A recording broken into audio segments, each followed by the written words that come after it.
¿Qué tal? ¿Cómo están? Bienvenidos al programa Parlamento de Televisión Canaria. Vamos ya con las noticias de la semana en la Cámara Regional. La ley más importante de cada legislatura sigue adelante, la de presupuestos 2023 para Canarias, que ha superado uno de sus últimos trámites. Fueron rechazadas las 2 enmiendas a la totalidad presentadas por Coalición Canaria y Partido Popular. En diciembre, si todo va según lo previsto, las cuentas serán aprobadas definitivamente.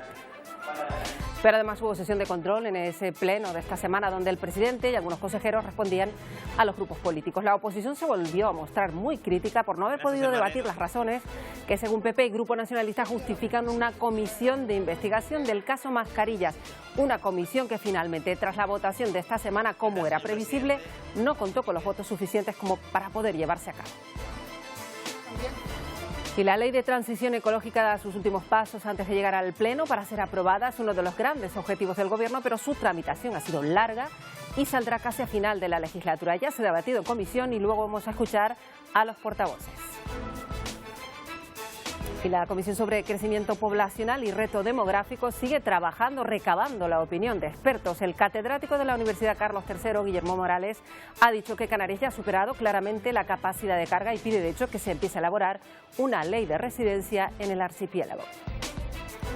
Y el Parlamento se ha sumado a la conmemoración del Día de la Eliminación de la Violencia de Género. Se celebró el pasado viernes, pero además la mesa de la Cámara acordó blindar los actos conmemorativos de ese día para garantizar la continuidad en próximas legislaturas, independientemente de los grupos políticos que lleguen al Parlamento. Vamos ya con la entrevista de la semana. Hemos hablado con Vidina Espino, que es portavoz adjunta del Grupo Mixto, precisamente sobre las cuentas de la comunidad para el año que viene y de otros asuntos que marcan la actualidad en el Parlamento.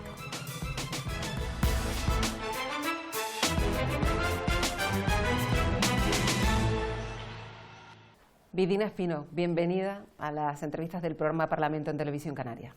Muchas gracias, Marta. Bueno, pues Vidina Espino, como todos saben, es portavoz adjunta del Grupo Mixto y con ella vamos a hablar de los asuntos más destacados de esta semana en la Cámara. No podemos hacer otra cosa que empezar hablando de presupuestos porque ya han pasado, digamos, su primer trámite, se han rechazado las enmiendas a la totalidad y siguen adelante. En cualquier caso, usted se ha mostrado muy crítica con estas cuentas también en el pleno de esta semana, ¿no? Bueno, yo veo un desajuste en las cuentas en el sentido de que van a seguir recaudando más a costa de la inflación, un 22% más de recaudación del IGIC, un 8% más en el IRPF y por tanto el Gobierno va a seguir llenando las arcas públicas, pero por otro lado tenemos a muchos canarios con grandes dificultades para llegar a fin de mes.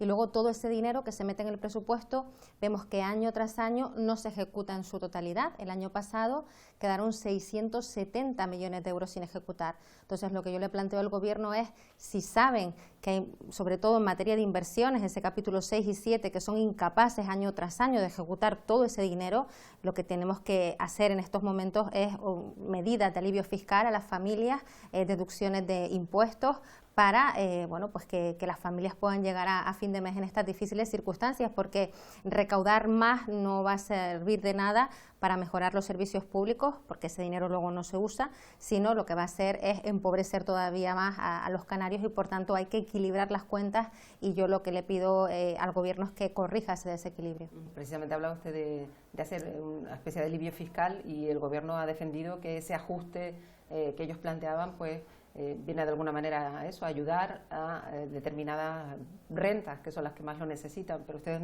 consideran irrisorio este ajuste que propone el Gobierno. Pero es que ni siquiera eso es cierto, porque cuando revisas qué deducciones están haciendo, por ejemplo, una que yo he reclamado, que es que se aumente las deducciones a las familias por el gasto escolar, de los niños en el uniforme, en el transporte, en los libros, por las clases de refuerzo que tengan que pagar las familias, la deducción aumenta en 20 euros por el primer hijo y 10 euros en el segundo hijo.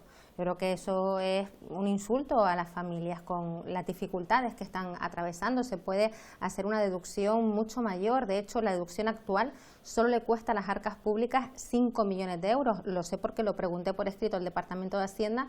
Me contestaron que la deducción actual tiene un coste para el Gobierno de 5 millones de euros. En un presupuesto de más de 10.000 millones no hay otros 5 millones para que se puedan duplicar esas deducciones y que al menos llegar a esos 10 millones en ayudas a las familias para que puedan pagar la educación de sus hijos, los gastos en la educación de sus hijos.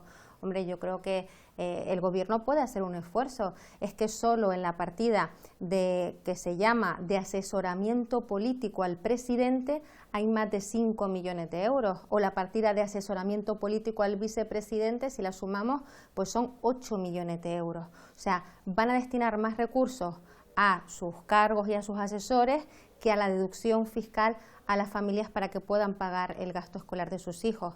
La deducción por gasto sanitario, que hay muchas cosas que no cubre el sistema público de salud, como un dentista, pues una deducción de 36 euros por persona, con eso no da ni para pagar una cita con un dentista, con lo cual yo creo que hay despilfarro en el presupuesto, como le he puesto algunos ejemplos, y creo que el Gobierno no es consciente de las dificultades que están atravesando los canarios, o prefiere seguir mirando para otro lado porque podrían hacer mucho más de lo que hacen. En cualquier caso, ahora todavía queda, bueno, antes de que se aprueben a final del mes de diciembre, las enmiendas a los artículos, las enmiendas parciales. Yo no sé qué espera de ese trámite en cuanto a las que presente su formación. Pues yo voy a presentar enmiendas dirigidas sobre todo a los niños, a los mayores, a las familias. Voy a presentar enmiendas para mejorar la atención temprana en Canarias. Esos niños con necesidades especiales, las familias se han puesto en contacto conmigo porque no se está cumpliendo la ley de atención temprana como se tiene que cumplir, y estos niños necesitan una mejor atención, y a ellos solo, para que se hagan una idea, hablamos de esos 8 millones de euros para asesores, solo del presidente y vicepresidente, si sumamos el resto de consejerías, y a la atención temprana en Canarias pues apenas le destinan 6.700.000 euros, ¿no? Entonces yo tengo otras prioridades con respecto a las que tienen el señor Torres y el señor Rodríguez, también en el ámbito de la vivienda pública. Es necesario que realmente se construyan esas viviendas que llevan esperando durante toda la legislatura miles de canarios. La lista de demanda pública ha aumentado, ya son 20.000 personas y no se ha construido ni una sola casa en Canarias, ni se ha entregado una sola llave en estos 4 años de legislatura de vivienda pública, más allá de las de La Palma, que también dejan mucho que desear, como hemos visto. Y voy a trabajar sobre todo en materia de educación, en materia de sanidad, en materia de vivienda pública, y son las enmiendas en las que estoy trabajando. Vamos a hablar, si le parece, de sanidad, que quizás es uno de los capítulos al que mayor gasto destinan estos presupuestos, y es verdad que están arrastrando un problema que ha reconocido el propio Gobierno, al margen de toda la situación que hemos tenido con una pandemia que ha agravado pues la situación de las listas de espera. Y son los temas que realmente preocupan a los ciudadanos, el tiempo que se tarda en atender, no solo en la atención primaria, en la especializada, es uno de los asuntos de los que usted más ha hablado en comisiones y también en el Pleno. Sí, además, cuando uno estudia el presupuesto, ahora que estamos en este trámite, se encuentra con algunas cosas sorprendentes, ¿no? ¿Cuánto no hemos escuchado que este Gobierno ha reforzado la sanidad, que han reforzado la sanidad?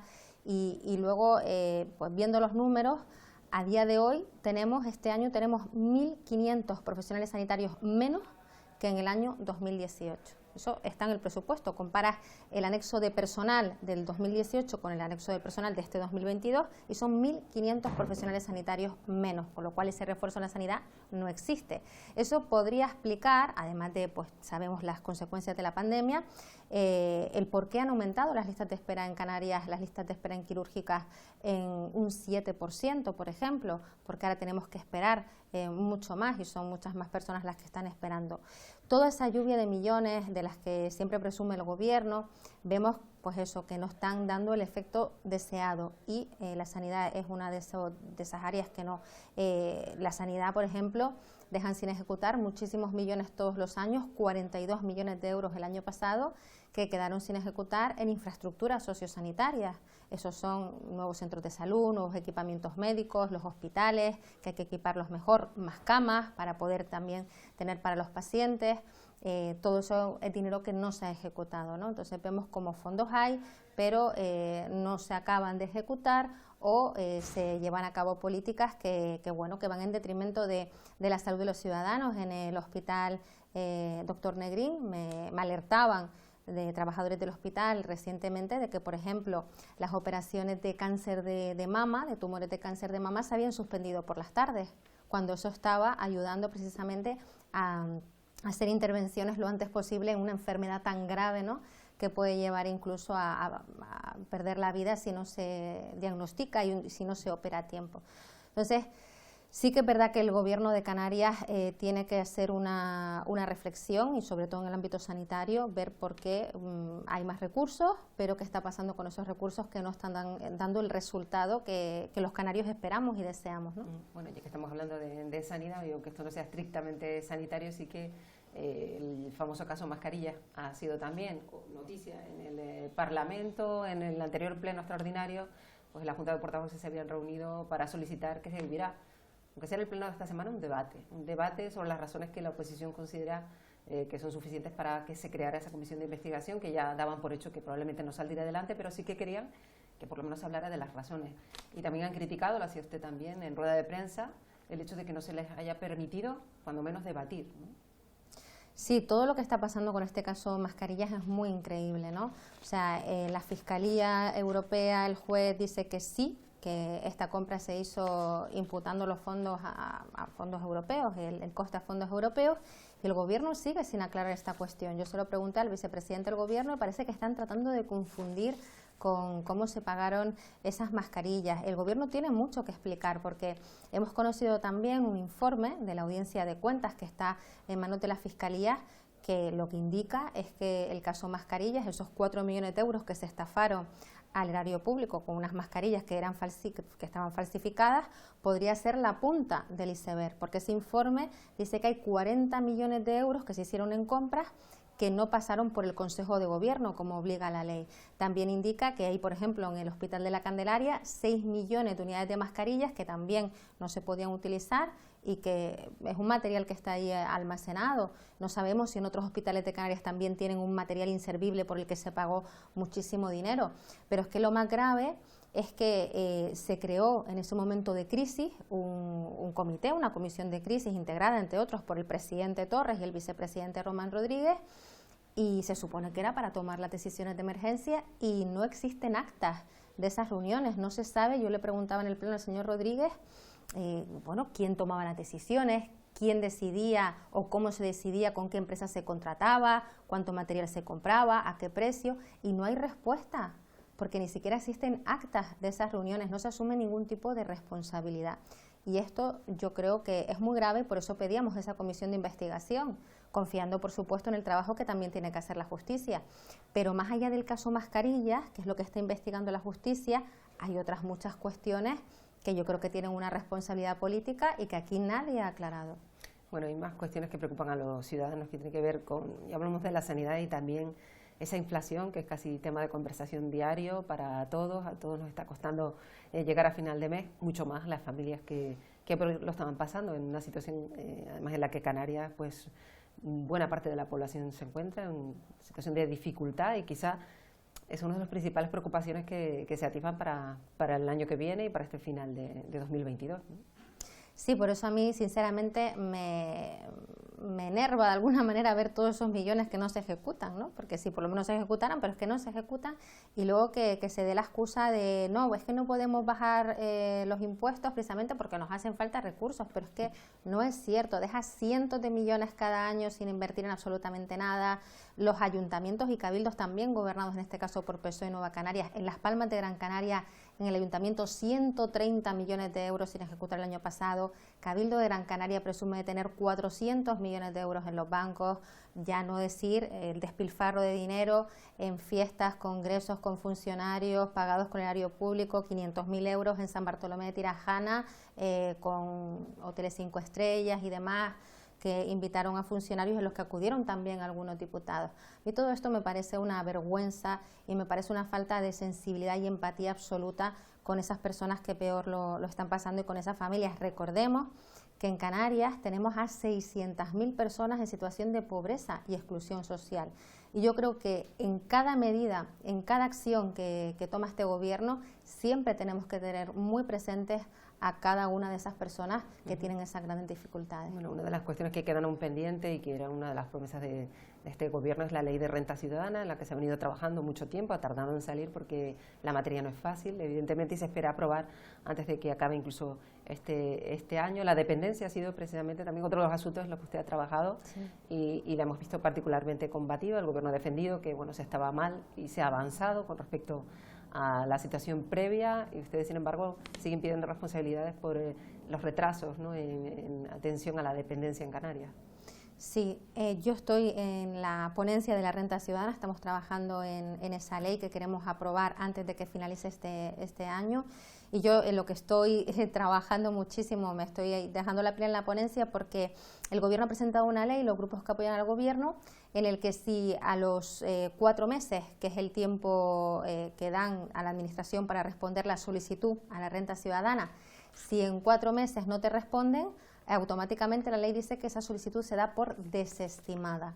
Y yo creo que esto es que la ley nazca muerta. De hecho, no solo lo creo yo, los propios trabajadores sociales, el Colegio Profesional de Trabajadores Sociales así lo indicó, porque teniendo en cuenta los tiempos de respuesta de la Administración, eso significa que cualquiera que presente la solicitud la va a ver desestimada, rechazada. Es absolutamente absurdo, ¿no?, si realmente queremos que esta ley sea efectiva.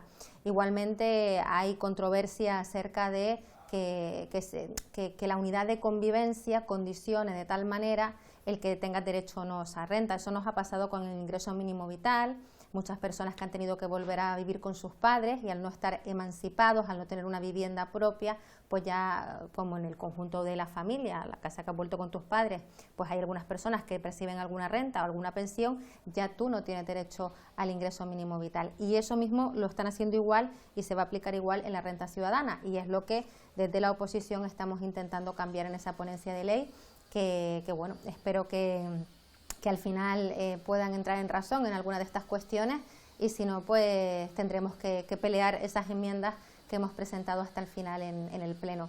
Y la otra cuestión era la dependencia que preguntabas, Marta.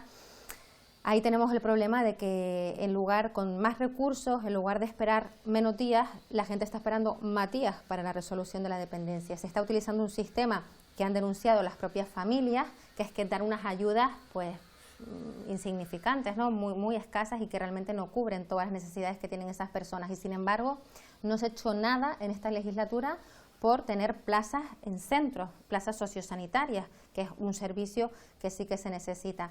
Yo he intentado que la señora Santana nos diga cuántas plazas sociosanitarias se han puesto en marcha en esta legislatura y no me ha contestado jamás. Le he preguntado por escrito documentación hace más de un año y sigue sin contestar. Y la respuesta, yo creo que la conocemos todos, es que hay 0 plazas sociosanitarias nuevas en Canarias desde que está el Pacto de las Flores. Bueno, queda mucho todavía por trabajar, y eso que queda poco tiempo de legislatura. Sí, parece que no sé si le habrá pasado rápido con todo lo que ha sucedido en Canarias, con todas las dificultades con las que han trabajado, porque se nos olvida rápido que se ha pasado una pandemia y todo lo que supuso, pero no sé cómo afronta desde el grupo mixto, además una diputada sola que tiene que enfrentarse además a por lo pronto a leer documentación solo, a prepararse las intervenciones solo, este fin de legislatura en la que se va tensando un poco incluso el día a día en la Cámara Regional, que ha sido bastante suave, ¿no? Bueno, suave para el que se lo haya tomado suave, porque yo llevo sí, bueno, yo he sido exigente desde el principio de la legislatura. También he apoyado al gobierno en cosas que me parecían que estaban bien. Apoyé, por ejemplo, lo que yo me temía que luego iba a ser un papel mojado, pero bueno, quise confiar en el gobierno, en ese pacto por la reconstrucción de Canarias, y bueno, yo también he intentado tener una postura constructiva con el gobierno en muchas cuestiones, pero yo he sido exigente desde el principio de la legislatura. Es verdad que otros parece que se empiezan a despertar ahora, ¿no?, y empiezan a ser más exigentes ahora, pero yo he sido con el gobierno exigente desde el principio porque para mí esta legislatura, ser diputada, es una gran responsabilidad. Son personas que han confiado en ti para que seas sus representantes, para que seas su voz en muchísimas cuestiones que son vitales para ellos, y yo es como me he tomado el trabajo, en ser la voz pues de esas familias con los niños que necesitan atención temprana, en ser la voz de los palmeros que me pidieron que luchara por ellos en determinadas cuestiones, o en el caso de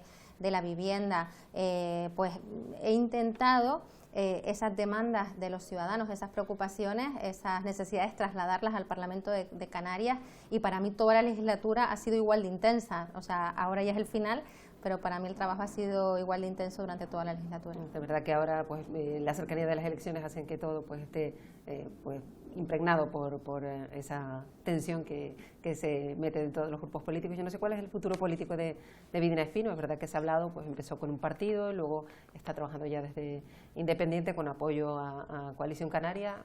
Para estas próximas elecciones, ¿se sabe ya qué va a ser Vidina Espino? Pues todavía es una pregunta a la que no puedo contestar, haciendo. Marta. Sí, es como la eterna pregunta, pero todavía sinceramente no lo sé. Yo lo que me propuse en el trabajo que estoy haciendo es lo que te comentaba, representar a las personas. O sea, para mí no hay mayor satisfacción que cuando alguien me dice: me he sentido representado, gracias por lo que has hecho, gracias por esta demanda que le has trasladado, que has conseguido esto, o no has conseguido nada, pero por lo menos nuestra voz se ha escuchado, ha resonado en el Parlamento de Canarias. Esa es la tarea en la que estoy, la satisfacción que tengo cuando las personas, los canarios así lo sienten y me lo dicen. Y de momento no te puedo contestar. Bueno, pues tenemos que esperar a saber si la tendremos de nuevo en las entrevistas del programa Parlamento. Sí, pero si no, en cualquier caso, yo creo que estés en la política activa, estés en un parlamento o no estés, yo creo que todos los que se levantan por la mañana, van a su trabajo en Canarias, cumplen con sus funciones, en el caso de, por ejemplo, los compañeros de la prensa y en otros muchos ámbitos de la vida. Todas esas personas están construyendo Canarias. Canarias se puede construir en el día a día desde muchísimos ámbitos, no solo se construye Canarias desde el Parlamento de Canarias, así que mi ambición o mi ganas o mi ilusión, que es seguir construyendo Canarias, pues estoy segura que en eso voy a seguir. Pues Vidina Espino, un placer recibirla como siempre aquí en las entrevistas de Parlamento. Muchas gracias a ti, Marta, y a todo el equipo.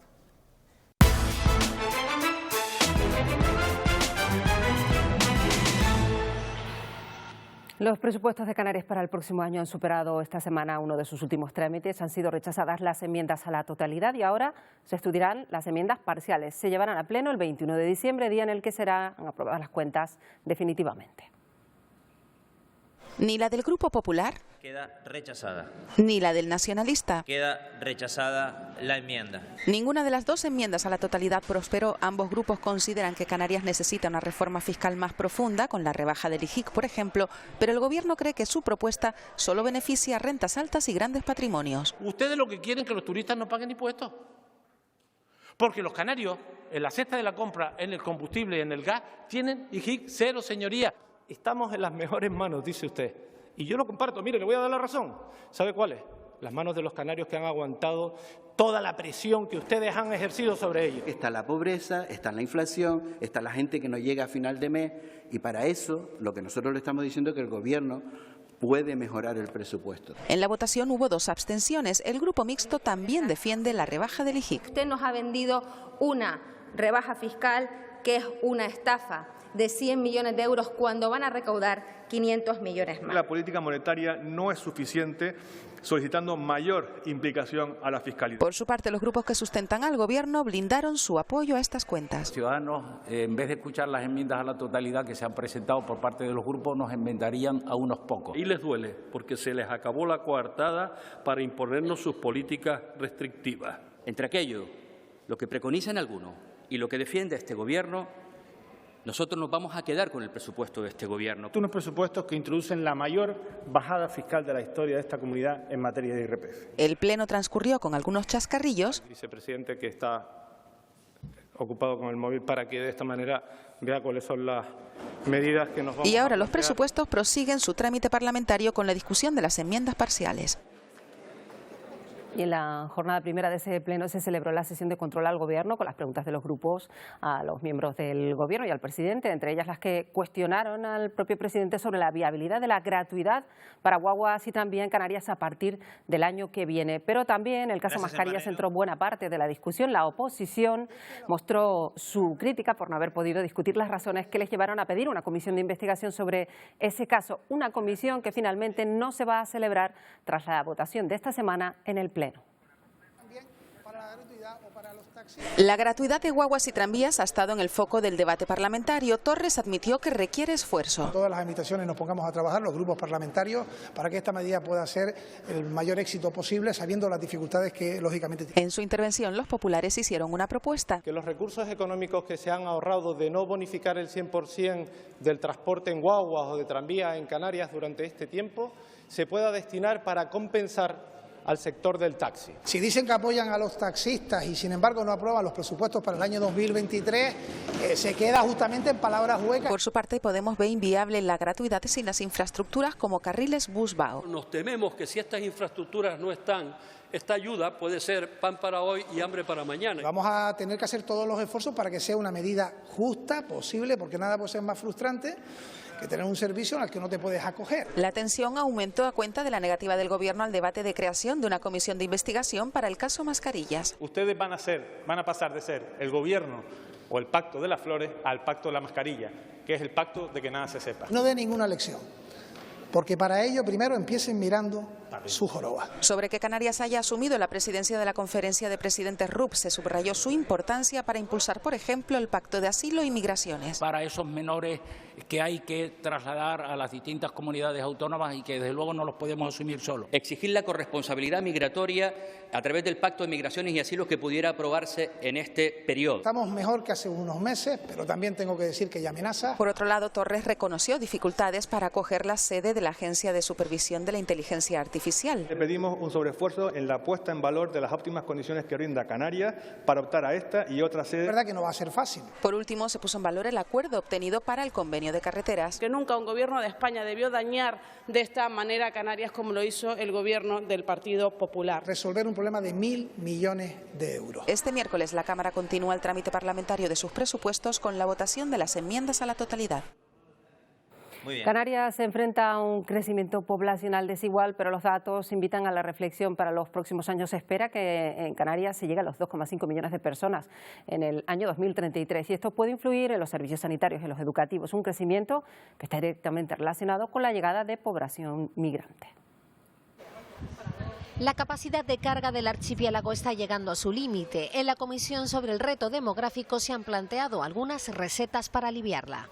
Por ejemplo, si aumentamos el reciclaje, si aumentamos la depuración de agua, si bajamos el consumo de combustibles fósiles, si bajamos las pérdidas de agua, si hacemos más economía circular y, por supuesto, si producimos más energía renovable, eso hace que con los mismos habitantes la capacidad de carga disminuya.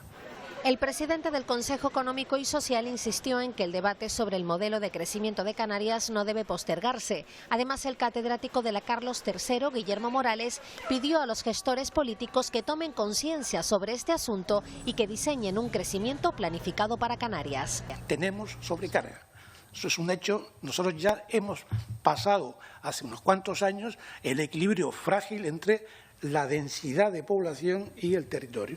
Y sobre todo dos islas, que son Gran Canaria y Tenerife. Cuando hay un golpe inmigratorio de 400.000 en 20 años, un golpe que no era esperado, no estaba planificado, fue sorpresivo, pues yo creo que se ha esperado demasiado tarde para reaccionar. Morales insistió además en que se debe empezar a plantear una ley de residencia en el archipiélago. La ley de cambio climático afronta sus últimos trámites antes de ser aprobada. Han sido 12 meses de trabajo y ya ha afrontado por lo pronto el debate en comisión. Luego ya va a ser llevada a pleno para aprobarse. El Gobierno espera que sea en este mismo año, 2022. Los portavoces votaron sobre el texto en el marco de la Comisión de Cambio Climático y Transición Ecológica. La oposición ha lamentado que no se hayan tenido en cuenta las aportaciones de los grupos. Esta ley tiene de todo menos consenso. Esta ley ha sido un abuso de poder del Gobierno a los grupos parlamentarios, porque en todo momento en la ponencia nunca nos sentamos con los grupos parlamentarios. Que los grupos que apoyan al Gobierno no han venido a trabajar por intentar sacar la mejor ley del cambio climático para Canarias. Han venido para imponer el criterio del consejero de Transición Ecológica. Un texto que no se ha inventado la consejería, un texto que ha surgido de reuniones pues, con diversos colectivos, con diversos sectores económicos Nos encontramos en el penúltimo paso de la tramitación parlamentaria de este proyecto de ley. Aún estamos a tiempo y espero que entre todos hagamos la mejor ley de todas las posibles. Que esta ley es mejor que lo que entró. Es decir, con las aportaciones de la oposición y con las aportaciones de los grupos de gobierno. Nosotros vamos a apoyar esta ley, por supuesto, porque es el compromiso asumido por el Gobierno de Canarias e incluso este Parlamento, que sitúa en el centro de la acción política la lucha contra el cambio climático. La Comisión General de Cabildo se reunió este jueves bajo la presidencia de Gustavo Matos. Asistieron los presidentes de los cabildos del Hierro, Fuerteventura y La Gomera y representantes del resto de instituciones insulares. Se abordaron proposiciones de ley y su impacto en los gobiernos de cada isla, como las de accesibilidad universal o las del sistema público de cultura o de universidades populares. La Comisión de Cabildos es el órgano a través del que las instituciones insulares participan cada cierto tiempo en la actividad parlamentaria. Además, el consejero Sebastián Franquis compareció, fue ya al final de la semana en comisión para hablar, entre otras cuestiones, del convenio de carreteras. Valorar que hoy estemos sentados hoy en comisión de obras públicas de este Parlamento diciendo que está resuelto un problema que era histórico para Canarias. Hay 2 anualidades que Canarias no recibe ingresos y lo que hacemos es aprovechar esas 2 anualidades del actual convenio que se firmó en el 2018 para incorporar esos 407 millones de euros. Coincidiendo con la semana de la eliminación de la violencia contra la mujer, el Parlamento de Canarias ha recuperado la figura de Clara Campoamor y el legado que dejó como parlamentaria de un modelo de sociedad en el que las mujeres son sujetos de pleno derecho. La única cosa que yo tengo aquí ante vosotros es precisamente el defender un derecho al que me obliga mi naturaleza y mi fe con tesón y con firmeza. La defensa del voto de la mujer de Clara Campoamor inspiró esta charla que, entre otras cosas, habló de la representación femenina en la política actual. A mí me molesta mucho tener que hablar de cuotas, pero la realidad es que si no hubiera cuotas no estaríamos. También se destacó que la mujer suele gestionar áreas sociales y que cuando lo hace un hombre, la óptica cambia. El que gestiona más recursos, el que influye más directamente en las personas, todo eso flora.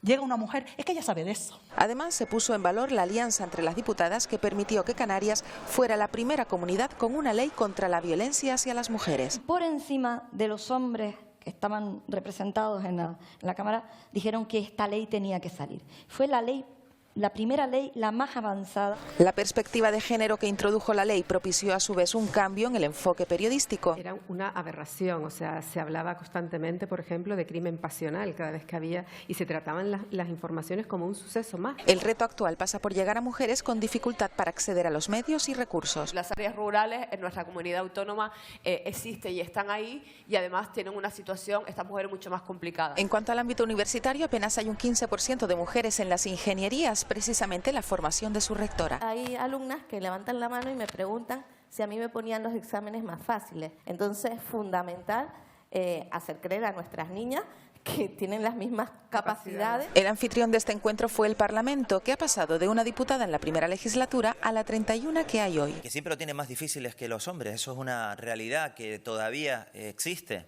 y contra la que hay que pelear. Pues si hay una idea que confirmó este acto es que la igualdad no es para las mujeres, sino para la buena salud de la sociedad. De hecho, toda la Cámara se ha sumado a los actos del Día de la Eliminación contra la Violencia de Género. Se desplegó un gran lazo violeta en la fachada y además se ha querido ir un paso más allá porque por acuerdo unánime de la Mesa del Parlamento se ha acordado blindar los actos conmemorativos del Día Internacional de la Eliminación de la Violencia, cada 25 de noviembre, con el objetivo de garantizar su continuidad para próximas legislaturas. En un comunicado, Gustavo Matos insistió en que la visibilización y la toma de conciencia sobre este problema social debe quedar garantizada, sea cual sea la fuerza política que estén presentes en la Cámara. Con este asunto nos vamos a despedir por esta semana y ya saben que les esperamos, como siempre, en 7 días. Adiós.